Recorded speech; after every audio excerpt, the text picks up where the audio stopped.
Hello people, a very warm welcome to concise classes. तो student, आज हम आपका लेक्चर 5 करेंगे वोकैबुलरी में। बहुत इंपॉर्टेंट सेशन होने वाला है बिकॉज आज के सेशन में भी हम आगे के 10 वर्ड्स के बारे में बात करेंगे।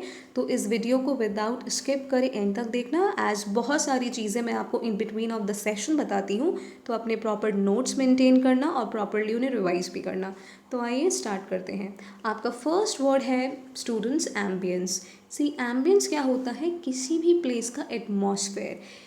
कोई प्लेस है जो उसका एटमॉस्फेयर होता है, जो उस प्लेस की जो एक फीलिंग होती है, जो एक ऑरा होता है, उसे हम कहते हैं एम्बियंस। अब अगर हम इसके सिनोनिम्स की बात करें, मूड, एयर, ऑरा, ये सब हो जाएंगे सिनोनिम। हमने एयर की बात करी थी, राइट। अगर एयर में हम एस लगा दें यानी कि इसे प्लूरल बना दें तो ये हो जाएगा एयर्स। एयर्स का मतलब क्या हो जाएगा? Affected manners. इसकी बात हमने कब करी है? जब हमने नाउन पढ़ा है, और वहाँ पे हमने जब आपसे ये बात करी कि अगर हम कुछ नाउन्स को फ्रॉम सिंगुलर टू प्लूरल बनाते हैं तो उनके मीनिंग बदल जाते हैं, राइट। तो अगर हम एयर को एयर्स बना दें तो मतलब हो जाएगा अफेक्टेड मैनर्स, यानी कि जब सिचुएशन में बदलाव होता है तो आदमी का जो हाव भाव होता है वो भी बदल जाता है अगर हम इसमें एस लगा दें। और अगर ये नॉर्मल एयर रहेगा तो इसका मतलब होगा एटमॉस्फेयर, ठीक है। एंटोनिम्स की बात करें, एम्प्टीनेस, वॉइड, नलिटी। सी अगर कोई सिचुएशन, कोई प्लेस, अगर उसका कोई अपना एक एटमॉस्फेयर ही नहीं है, अगर उसका अपना कोई मूड ही नहीं है, बिल्कुल खाली है, तो हम उसे ये तो कहेंगे ना कि दिस प्लेस इज एम्प्टी या फुल ऑफ एम्प्टीनेस। तो एम्प्टीनेस इसका तभी एंटोनिम बन जाएगा, बिल्कुल नल वो प्लेस दिखाई देगी, एकदम null and void. That is why nullity, emptiness, void इसके क्या हो जाएंगे? एंटोनिम्स। नेक्स्ट हम बात करते हैं स्टूडेंट इंडिसिसिव। सी इंडिसिसिव क्या होता है? जब आप किसी सिचुएशन को लेके थोड़ा कंफ्यूज्ड होते हो और आप डिसाइड नहीं कर पा रहे हो, ठीक है, तो सिनोनिम्स हो जाएंगे एम्बिवेलेंट। एम्बिवेलेंट का मतलब भी होता है अनडिसाइडेड या फिर अनसर्टन या फिर डाउटफुल। डाउटफुल आप क्यों? क्योंकि आप डिसाइड ही नहीं कर पा रहे हो। अनसर्टन का मतलब क्या है? कि आप श्योर ही नहीं हो, ठीक है। एंटोनिम्स क्या हो जाएंगे? कॉन्क्लूसिव। कॉन्क्लूसिव क्या होता है? किसी भी सिचुएशन के एंड तक आना, ठीक है, उसको समराइज कर देना। आप कंक्लूसिव तभी होगे अगर आप उस सिचुएशन को लेके एकदम क्लियर होगे, ठीक है। तो कंक्लूसिव इसका एक एंटोनिम हो जाएगा सर्टेन यानी कि श्योर, और डिसिसिव अगर आप डिसाइडेड होगे। मिटिगेट का मतलब होता है स्टूडेंट टू मेक बेटर और मोर टॉलरेबल। आप किसी भी सिचुएशन को बेटर और टॉलरेबल तब बना सकते हो अगर आप उस सिचुएशन की इंटेंसिटी को थोड़ा कम कर सको, उसको मिटिगेट कर सको, ठीक है। टॉलरेबल बनाने के लिए आपको उस सिचुएशन की जो इंटेंसिटी है उसको मिटिगेट करना पड़ेगा। लड़ाई को आप तभी शांत कर पाओगे अगर आप दोनों के भावों को एक दूसरे के प्रति जो है उसे मिटिगेट कर पाओगे, ठीक है। तो टू मेक बेटर और मोर टॉलरेबल इसका मीनिंग होता है, हमने last to last session, I guess first session में हमने बात करी थी एक वर्ड अबेट के बारे में, ठीक है। अबेट का मतलब क्या होता है? सबसाइड करना, टू रिड्यूस करना। तो उसके सिनोनिम्स क्या हो जाएंगे? सबसाइड, रिड्यूस, कंडेंस, अबेट जो हम फर्स्ट सेशन में बात कर चुके हैं। एमिलियोरेट, रिलीव, एलिविएट, ये सब क्या हो जाएंगे? मिटिगेट के सिनोनिम्स। अब हम एंटोनिम्स की बात करें, एग्रावेट, किसी सिचुएशन को बहुत ज़्यादा बढ़ाना, वर्सन करना, ठीक है, और ज़्यादा ख़राब करना, इंटेंसिफाई करना, बहुत ज़्यादा उसकी इंटेंसिटी बढ़ा देना, ठीक है। नेक्स्ट हम बात करते हैं स्टूडेंट डोसाइल। डोसाइल क्या होता है? ओबीडियंट। अगर कोई व्यक्ति बहुत ज़्यादा आज्ञाकारी है तो उसके लिए हम डोसाइल वर्ड यूज़ करते हैं, तो उसके सिनोनिम्स हो जाएंगे अग्रीएबल। सी अगर कोई स्टूडेंट सपोज करो ओबीडियंट है, तो अगर आप उससे कुछ भी कहेंगे तो वो अग्री करेगा ना, तो अग्रीएबल, एमिनेबल, विलिंग, ठीक है, जो हर काम को करने के लिए तैयार रहेगा।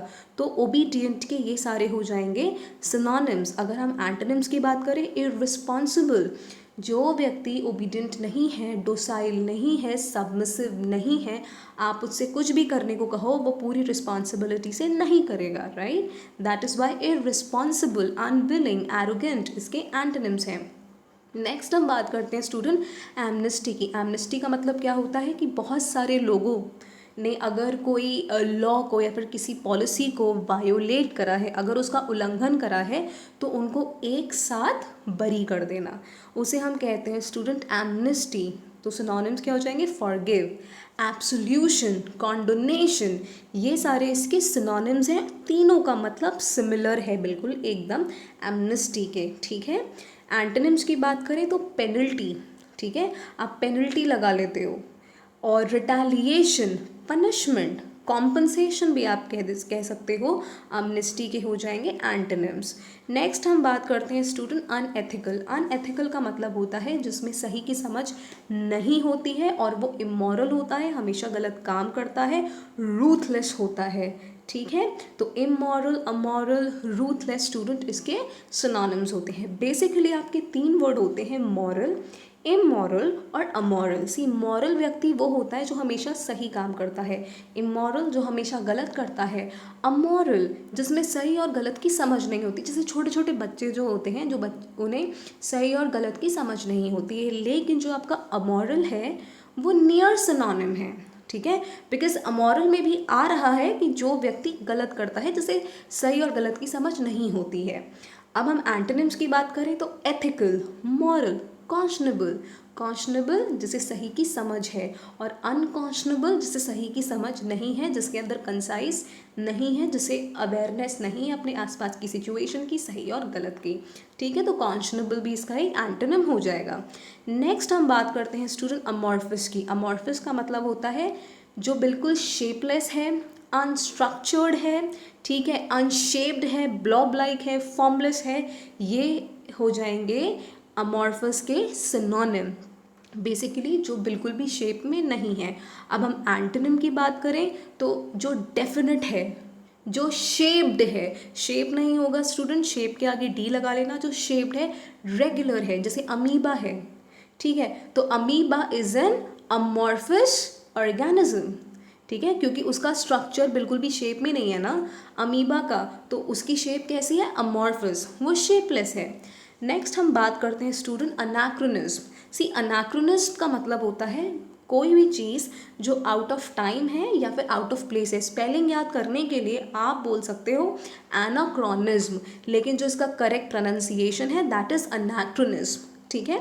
लेकिन स्पेलिंग याद करने के लिए इसको बोलो एनाक्रोनिज्म, एनाक्रोनिज्म, ठीक है। तो कोई चीज़ अगर आउट ऑफ टाइम है, आउट ऑफ प्लेस है, तो उसे हम कहेंगे अनाक्रोनिज्म। सपोज करो अगर आप इंडस वैली सिविलाइजेशन में चले जाते हो, ठीक है, और वहाँ पे अगर आप किसी को वॉच पहने देखोगे तो वो एक अनाक्रोनिज्म है ना, क्योंकि वहाँ के टाइम पर वॉचेस नहीं चलती थी, और अगर आप वहाँ पे किसी को घड़ी पहने हुए देख रहे हो तो वो आउट ऑफ टाइम हो जाएगा ना, वो मिसडेटेड हो जाएगा, घड़ी वहाँ पे एक मिसप्लेसमेंट हो जाएगी, इनकॉन्ग्रुइटी हो जाएगी। So that is Y student, कोई भी चीज़ अगर आउट ऑफ टाइम है, आउट ऑफ प्लेस है, ठीक है, किसी पर्टिकुलर जगह के हिसाब से इनअप्रोप्रिएट है, सही नहीं है, तो उसे हम कहेंगे अनाक्रोनिज्म। अगर हम इसके एंटोनिम्स की बात करें, करंट, जो अभी करंट में चल रहा है, up to date, contemporary, contemporary का मतलब क्या होता है? Existing at the same time, जो करंट होता है एक ही समय में होता है, ठीक है, तो कंटेम्प्रेरी का मतलब ये होता है। नेक्स्ट हम बात करते हैं स्टूडेंट एनालॉजी। सी, एनालॉगी नहीं होता है, एनालॉजी नहीं होता है, एनालॉजी होता है, लेकिन स्पेलिंग याद करने के लिए आप इससे एनालॉजी बोलो, एनालॉगी मत बोलो, ठीक है। एनालॉजी, एनालॉजी का मतलब क्या होता है कि जब आप किसी चीज़ का कंपैरिजन करते हो दूसरी चीज़ से, सो दैट कहीं ना कहीं आपको उसमें एक सिमिलैरिटी मिल जाए, तो इसके जो सिनोनिम्स हो जाएंगे वो हो जाएगा सिमिलैरिटी, लाइकनेस, कॉरस्पॉन्डेंस, ठीक है। और जो एंटोनिम्स हैं, डिफरेंस, बिल्कुल अलग, अनलाइकनेस, बिल्कुल अलग, डिसिमिलैरिटी, कोई चीज़ सिमिलर ही नहीं है, तो ये हो जाएंगे एनालॉजी के एंटोनिम्स। नेक्स्ट हम बात करते हैं स्टूडेंट लॉलेसनेस। नाम से ही पता लग रहा होगा कि वहाँ पर लॉ नहीं है, absence of law and order, नाम से ही पता लग रहा है कि कोई ऐसी प्लेस जहाँ पर लॉ और ऑर्डर नहीं है। तो सिनोनिम्स क्या हो जाएंगे? अनार्की, अनार्की का मतलब भी क्या होता है? जहाँ पे गवर्नमेंट नहीं होती है। अब अगर गवर्नमेंट नहीं होगी कंट्रोल करने के लिए तो लॉ और ऑर्डर नहीं होगा ना। टर्मोइल, टर्मोइल का मतलब क्या होता है? डिस्टर्बेंस, डिसऑर्डर, तो ये सब हो जाएंगे स्टूडेंट इसके सिनोनिम्स। नेक्स्ट हम बात करते हैं एंटोनिम्स की। एंटोनिम्स का मतलब क्या हो जाएगा? जो उल्टे हैं, राइट। तो काम, काम का मतलब क्या है? कि सब कुछ शांत है, हारमनी में है, पीस में है, ऑर्डर में है, तो ये सारे स्टूडेंट लॉलेसनेस के हो जाएंगे antonyms. So that's all in today session people. Hope आपको ये सेशन पसंद आया होगा। अगर सेशन पसंद आया है तो वीडियो को ज़रूर लाइक करना, चैनल को भी सब्सक्राइब करना और ज़्यादा से ज़्यादा शेयर करना। टेलीग्राम पे स्टूडेंट यहाँ वहाँ आप सारे टेलीग्राम चैनल पे शेयर करो, बच्चों को बताओ about this channel, because channel new है, न्यू तो नहीं है लेकिन मैं बहुत टाइम बाद कंटिन्यू कर रही हूँ। सो आप लोग इस चैनल के बारे में लोगों को बताइए कि ऐसे कोई चैनल भी है जो KVS और DSSB की तैयारी कराता है, बिकॉज आप अगर शेयर करेंगे तभी हमारी फैमिली बड़ी हो पाएगी, ठीक है ना। तो आप लोग सपोर्ट करिए, चैनल को और ज़्यादा बढ़ाने में मदद कीजिए। Thank you so much.